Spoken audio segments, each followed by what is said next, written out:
হচ্ছে বইয়ের 54 পৃষ্ঠার কাজ কেমন অর্থাৎ 54 পৃষ্ঠায় এরকম হুবহু আছে আমরা সেখান থেকে হুবহু দেখে দেখে তুলছি আর কি কেমন সবাই একটু মনোযোগ দিলে ভালো করে শিখতে পারবে কি বলতে একটু দেখো সবাই নিচের ভগ্নাংশগুলোকে সমহর বিশিষ্ট ভগ্নাংশে রূপান্তর করে তুলনা করি এখানে কতগুলো ভগ্নাংশ আসবে সেগুলো সমহর বিশিষ্ট ভগ্নাংশ করতে হবে ওটা সম মানে সমান কি সমান হর সমান কি সমান অর্থাৎ সমহর বললে আমরা বুঝবো কি হর যার যার হর সমান আছে সেগুলো তুলনা করতে হবে কেমন তাহলে নিচের ভগ্নাংশগুলোকে সমহর বিশিষ্ট ভগ্নাংশে রূপান্তর করে আবার আমরা কি করব তুলনা করব তাহলে একটু খেয়াল করো এখানেই নিতে পারি তুলনা করার জন্য সমহর বিশিষ্ট ভগ্নাংশ আগে আমাদের ভগ্নাংশ বের করতে হবে না জি এখানে আছে না এই যে করগুলো দিয়েছে এগুলোর চেহারাটা কি রকম ভগ্নাংশের একটা লব একটা হর একটা লব একটা হর এরকম চিন্তা না তার মানে কি আমাদের যতগুলো ঘর দেখতে পাচ্ছ ততগুলো কি বের করতে হবে ভগ্নাংশ বের করতে হবে এখন ভগ্নাংশগুলো কেমনে বের করবে একটু খেয়াল করো সবাই এটা কত আছে 3 ভাগে 1 এটাকে প্রথমে আমরা যদি এটাকে 1 দ্বারা গুণ করি যেটা দিয়ে গুণ করব হর এবং লব দুটোকেই গুণ করতে হবে যদি আমি এটাকে 1 দ্বারা গুণ করি তাহলে এখানে আসবে 1 গুণে 3 গুণে 3 তার মানে কি এটাই এসে যাচ্ছে তাই 1 দিয়ে গুণ করা যাবে না কত থেকে করতে হবে 2 থেকে তাহলে আমরা এটার লবের সাথেও 2 গুণ করব হরের সাথেও অর্থাৎ লবে 2 হরে 3 এরকম হবে না কখনো লবের সাথে যত গুণ করব হরের সাথেও কি তত গুণ করতে হবে তাহলে ধরো আমরা 1 গুণ করতেছি না কেন 1 করলে আবার এটাই পাবো সুতরাং 1 করা যাবে না 2 থেকে গুণ করি বলো তাহলে 2 গুণে কত 2 3 গুণে 6 একটু খেয়াল করো এটার সাথে আমরা হর ভাবের সাথে 2 গুণ করে এই ভগ্নাংশটা পেয়েছি এটাকে বলা হয় এই ভগ্নাংশের কি সমতুল ভগ্নাংশ কি সমতুল ভগ্নাংশ কোন একটা ভগ্নাংশকে যদি হর লবকে পূর্ণসংখ্যা দ্বারা গুণ করে আরেকটা নতুন ভগ্নাংশ পাই সেটাকে বলা হয় আগের ভগ্নাংশের কি সমতুল ভগ্নাংশ মনে থাকবে তাহলে একটা ভগ্নাংশের কয়টা সমতুল ভগ্নাংশ বের করা যায় অসংখ্য যা চাই 2 দিয়ে গুণ করলে একটা পাবো 3 দিয়ে গুণ করলে আরেকটা পাবো 4 দিয়ে গুণ করলে এগুলো কিন্তু সবসময় কি হয় একটা আরেকটার সমান এমনি দেখতেছো চেহারা ভিন্ন দেয় কিন্তু মান কিন্তু সমান বুঝতে পারছো তাহলে 2 দিয়ে গুণ করে এটা পেয়েছি এটাকে কত দ্বারা গুণ করলে পাবো 3 1 3 গুণে 3 3 3 9 তারপরটা কত দিয়ে গুণ হবে বলো তো 4 হ্যাঁ 4 3 4 এ 12 ঠিক আছে 5 দিয়ে গুণ করো তো 5 গুণে 5 3 পাশে 15 এখন 6 দিয়ে গুণ করো 6 গুণে 4 3 6 18 7 দিয়ে গুণ করো 7 গুণে 3 7 21 8 দিয়ে গুণ করো তো এটা 9 দিয়ে গুণ করো 10 দিয়ে গুণ করো 10 এটা সবাই বুঝছো তার মানে হচ্ছে এই সবগুলো কি এই তিন ভগ্নাংশের সমতুল ভগ্নাংশ আমরা কোন একটা ভগ্নাংশের সমতুল ভগ্নাংশ কিভাবে বের করতে পারি হর ভাবের সাথে একটা পূর্ণসংখ্যা গুণ করে আমরা সমতুল ভগ্নাংশ বের করতে পারি প্রথমে পূর্ণসংখ্যা কত গুণ করছিলাম 2 তারপর সাথে 3 তারপর সাথে 4 5 6 7 8 9 10 এইগুলো এটার সাথে গুণ করছি 3 ভাগের 1 এর সাথে বুঝছো অর্থাৎ হরে যত গুণ করব লবও কিন্তু তত গুণ করতে হবে ঠিক একই ভাবে এটাকে করব পরেরটা কি তাহলে এটাকে 1 দ্বারা কি গুণ করব আমরা না কেন করব না 1 দ্বারা করলে আবার এটাই আসবে সুতরাং 1 দ্বারা করা যাবে না দুইটা কি করতে হবে বলো পরে কত হবে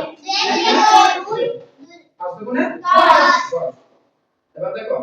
3 দিয়ে গুণ করলে কত হয় 3 3 পাঁচে 7 দিয়ে গুণ করলে 9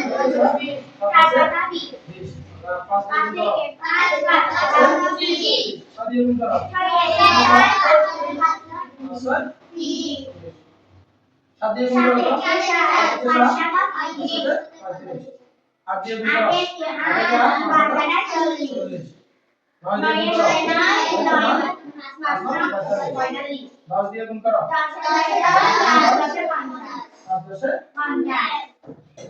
তাহলে আমরা কি বের করছি এগুলো 3 ভাগের 1 ভগ্নাংশ সমতুল ভগ্নাংশ বের করেছি আর 5 ভাগের 1 এর সমতুল ভগ্নাংশ বের করেছি সমতুল ভগ্নাংশ বের করা একদম সহজ কেমন আমরা কি করছি এই ভগ্নাংশটার সাথে সবগুলো আছে কি 5 ভাগের 1 এর সমতুল ভগ্নাংশ আর উপরের সবগুলো আছে 3 ভাগের 1 এর সমতুল ভগ্নাংশ তাহলে আমরা সমতুল ভগ্নাংশ বের করতে পারবো ঠিক আছে সমতুল ভগ্নাংশ আগেও শিখেছি এখন একটু খেয়াল করো এবার একটু দেখো তো হর কোনটাতে সমান আছে এখানে হর 6 এখানে কি 6 আছে না 9 আছে না এখানকার হর 9 আছে নাই 12 এখানে আছে 12 শুধু হরে লবে লেখা যাবে না আমরা সম হর বুঝতেছি 15 আছে হর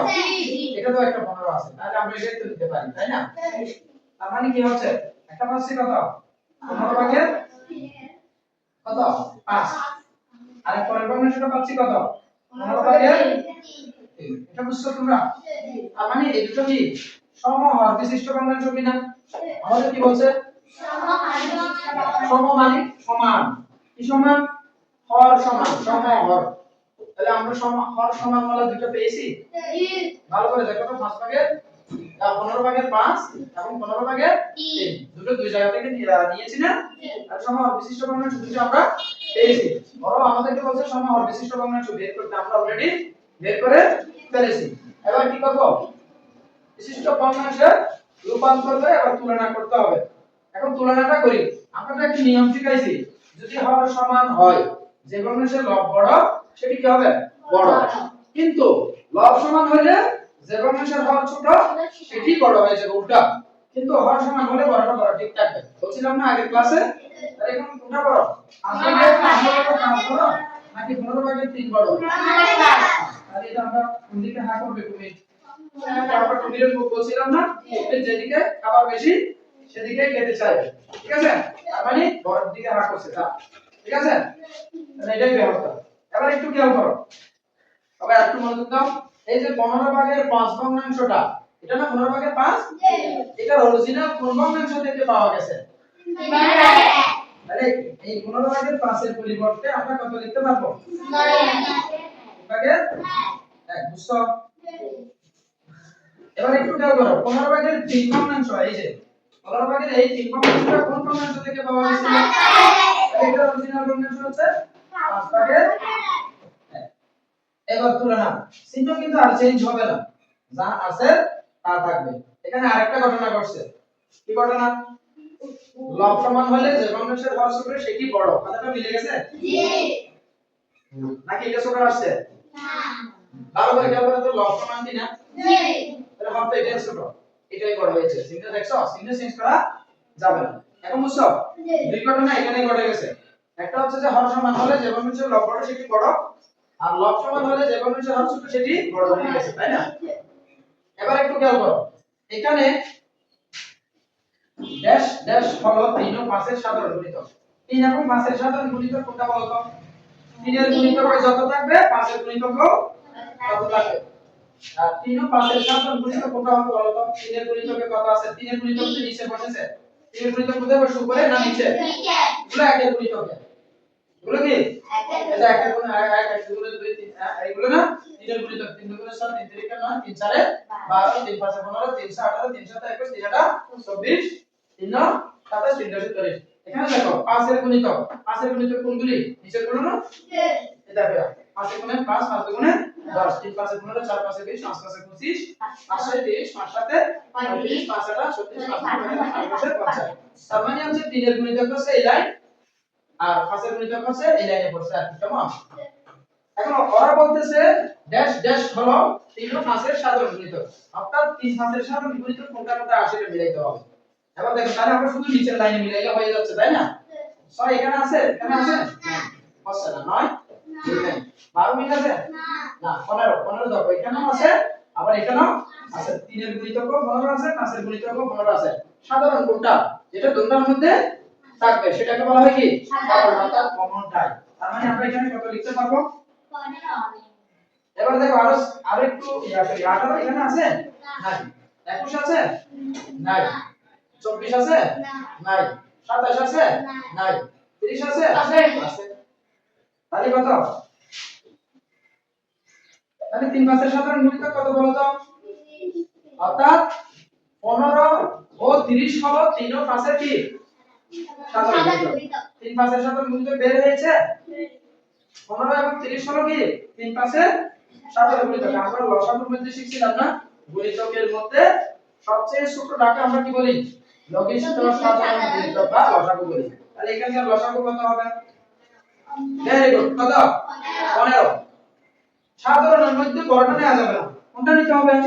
ছোটটা অর্থাৎ লঘিষ্ঠটা এখানে লঘিষ্ঠ শব্দ আছে না লঘিষ্ঠ শব্দের অর্থ কি ছোট তাহলে লঘিষ্ঠ সাধারণ গুণিতক অর্থাৎ গুণিতকের মধ্যে সাধারণের মধ্যে কোনটা লঘিষ্ঠটা অর্থাৎ ছোটটাই হবে লসাগু তাহলে লসাগু কত আসতেছে 15 তোমরা কি এই বিষয়গুলো বুঝতে ভালো করে কঠিন লাগছে না একদম সহজ না জি ধন্যবাদ সবাইকে আল্লাহ হাফেজ